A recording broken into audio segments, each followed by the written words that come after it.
2023년 12월 12일 화요일입니다. 오늘 예수님의 친언 377번째 꼭지는 마태복음 25장 14절에서 23절까지의 말씀입니다. 가치 창조의 인생, 이런 제목으로 말씀을 상고해 보실 텐데요. 먼저 말씀을 함께 읽어 보시겠습니다.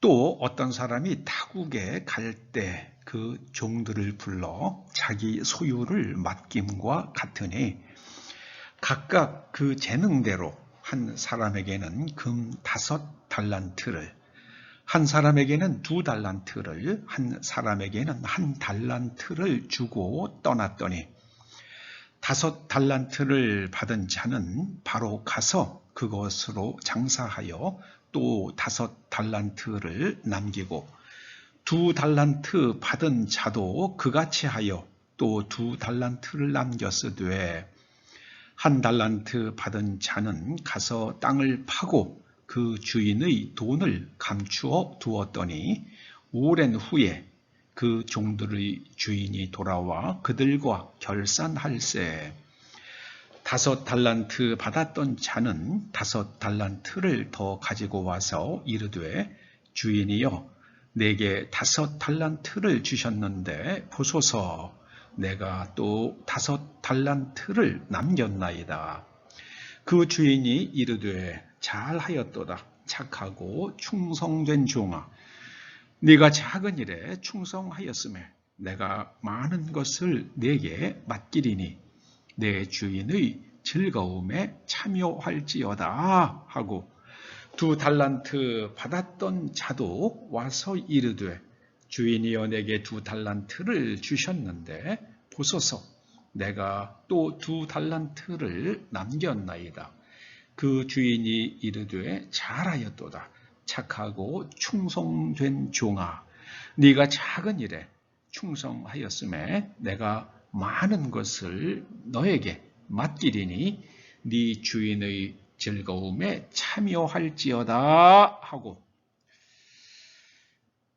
오늘 말씀은 달란트 비유라고 불리는 그런 비유의 앞부분입니다. 오늘 말씀의 핵심 메시지는 가치 창조의 인생입니다. 가치 창조의 인생. 한 주인이 종들을 불러서 자기 소유를 맡겼습니다. 꼭 장사를 하라고 명령한 것은 아닙니다. 어떤 사람에게는 5달란트, 그러니까 5달란트를 맡길만 하다고 주인이 그렇게 평가를 한 거겠죠. 또 다른 사람에게는 2달란트를. 그런데 이 사람들은 받은 달란트를 가지고 또 다른 5달란트, 또 다른 2달란트를 창출했습니다. 그리고 그들이 주인으로부터 받은 상급은 주인의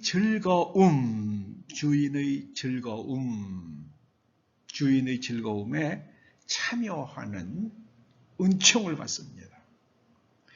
여기서 즐거움으로 번역된 카라는 카리스가 되면 은총이라고 부르죠. 카라입니다. 카라. 행복, 기쁨, 그렇게 번역을 할 수 있는 단어입니다. 카라.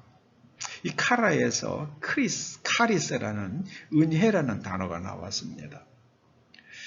얼마 전에 그 소통 전문가라고 불리는 김창옥 씨가 한번 TV에 나와가지고 이런저런 얘기를 하던 가운데에 무슨 일을 하든지 마음이 뿌듯해지는 일을 하는 게 좋다. 그러면서 술 먹는 것과 책 읽는 것을 비교하더라고요. 술 먹는 거는 그때는 즐겁지만 술 먹고 나면은 마음이 그 흥건한 자리를 떠나고 나서 집에 돌아갈 때는 마음이 허전하다는 거예요. 자, 그런데 책을 읽거나 운동을 하는 일은 그때는 굉장히 힘들고 그렇지만은 그걸 다 마치고 나면은 뭔가 마음이 뿌듯해진다는 거예요.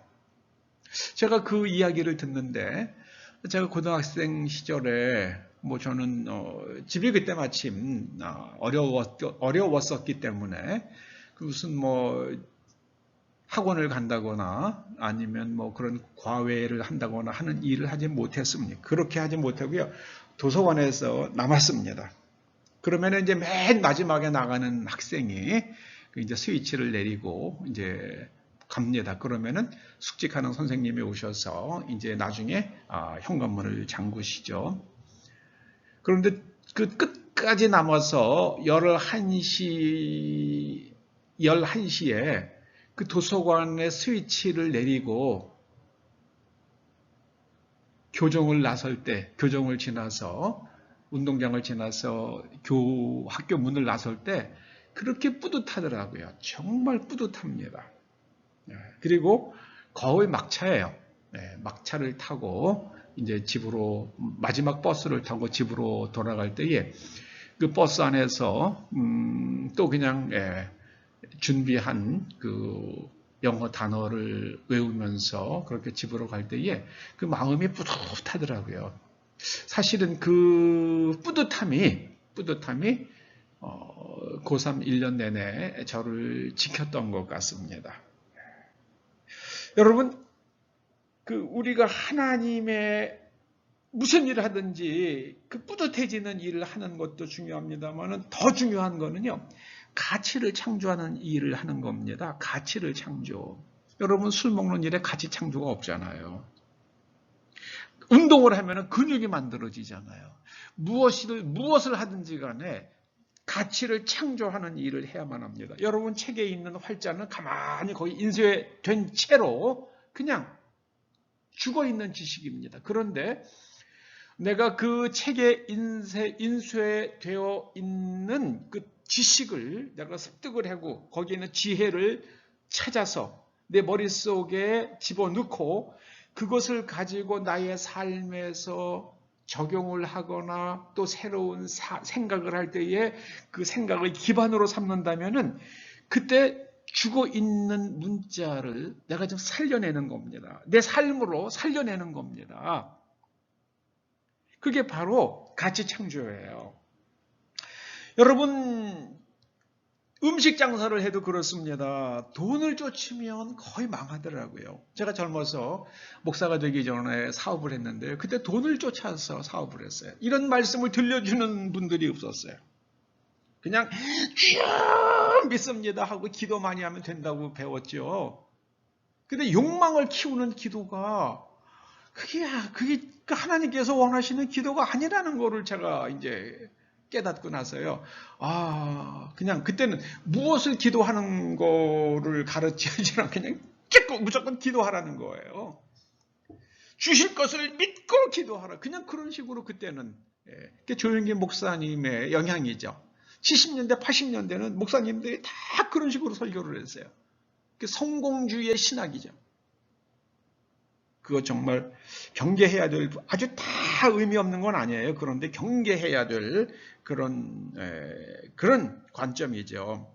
돈을 쫓으면 음식 장사가 결국에는 문을 닫더라고요. 그런데 어떤 사람이 성공하는 거, 어떤 가게에 사람들이 줄을 서 있는가 이렇게 가만히 보니까는요. 사람들에게 좋은 음식을 어떻게 하든지 건강하고 좋은 음식을 주려고 대접하려고 애쓰는 사람들이요. 그 오는 사람들을 이 사람은 10,000원짜리 먹고 있으니까 가치가 10,000원짜리로 대접을 하고 저 사람은 와서 30,000원어치 음식을 먹고 가니까 30,000원 대접하고 그런 집은 반드시 망하더라고요. 그런데 사람들이 올 때에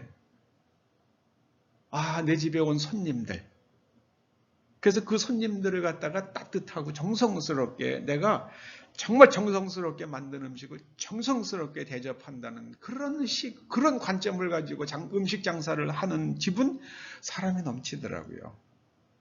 우리 인생도 그런 것 같아요. 우리가 돈을 쫓아가면 결국은 물질주의에 속습니다. 가치 창조하는 삶을 살면 나중에 돈이 따라오더라고요. 여러분, 하나님께서 오늘 우리들에게 각 사람에게 달란트를 맡겨주셨는데 그걸 가지고 남기는 인생을 사십시다. 달란트는요, 능력이 재능이잖아요. 그 재능을 가지고 또 창조해내야 돼요. 가치를 창조해내야 됩니다. 그 하나님께서 우주를 가지고 창조해내셨잖아요. 자연의 생명을 창조해내셨잖아요. 그것처럼 우리도 하나님의 형상대로 지음받은 우리도 이 가치를 창조하는 삶을 살 때에 우리가 하나님의 행복, 하나님의 기쁨, 하나님의 즐거움에 초청받습니다. 사람 많이 모았어요. 10만 명, 20만 명 모았어요. 그런데 거기에 주님이 안 계시다면 그 사람 모인 게 무슨 의미가 있겠습니까? 우리는 한국 사람들의 그 사고방식 중에 잘못된 거 하나가 있어요. 속담이요. 속담이 우리의 깊은 생각을 드러내잖아요. 뭐로 가도 서울만 가면 된다. 아니죠. 그래서 우리는 결과가 모든 수단을 정당화한다는 그런 세계관을 가지고 있어요. 그것도 아닙니다. 결과가 나쁠지라도 과정이 흠결이 없는 무흠한 그런 인생을 사는 그게 성경의 가르침이에요. 여러분, 그리고 또 우리 속담 중에 꽁 잡는 게 매, 뭐 그런 있잖아요. 그러니까 여러분, 제발 우리가 결과에 연연할 게 아니라 가치를 창조하다 보면 따라옵니다. 결과는 따라옵니다. 혹여 우리가 원하는 것만큼의 결과가 따라오지 않는다 하더라도 우리의 마음은 뿌듯하고요. 우리 인생은 하나님의 즐거움으로 충만하게 채워질 줄로 믿습니다. 왜냐하면 주님께서 지금 말씀하시잖아요. 내 주인의 즐거움에 참여할지어다. 기도하시죠. 하나님께서 아름다운 세상을 창조하신 것처럼 생명을 창조하신 것처럼 저희들도 하나님의 형상대로 지음받았사오니 가치를 창조하며 우리의 삶을 완성해 갈 수 있도록 은혜 내려 주시옵소서. 예수님의 이름으로 기도드립니다. 아멘.